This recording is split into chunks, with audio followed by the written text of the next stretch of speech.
to protect metal from corrosion, to heal a wound, to make impregnation for overalls. Use petroleum jelly.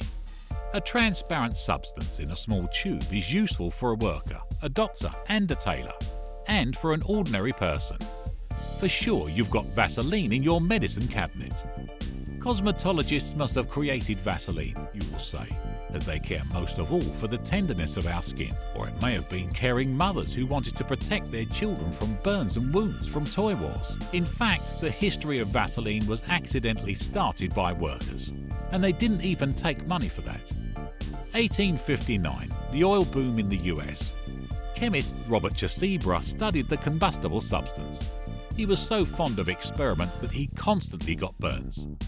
Once he went into the refinery to obtain new samples. Talking to the workers, Chesebrough suddenly noticed that some of them collected sticky stuff from drilling rigs to cover up their wounds. "What are you doing?" asked Chesebrough. "It's an excellent remedy for burns, try it." The scientist could have just laughed at the suggestion, and he really doubted the results. But all the same he took samples of the substance.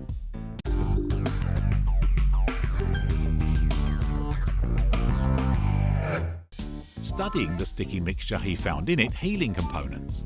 Chesebrough smeared his burns with a thick layer, and he was amazed. Soon they healed, leaving almost invisible scars. On the 14th of May 1870, Robert launched the life-giving ointment in production. But it was avoided in the pharmacy because the label, oil jelly, embarrassed the customers. Agree it wasn't the best choice. The chemist renamed the ointment into Vaseline water plus olive oil in Greek. And it paid off. Doctors treated skin with Vaseline. Actresses painted tears with it.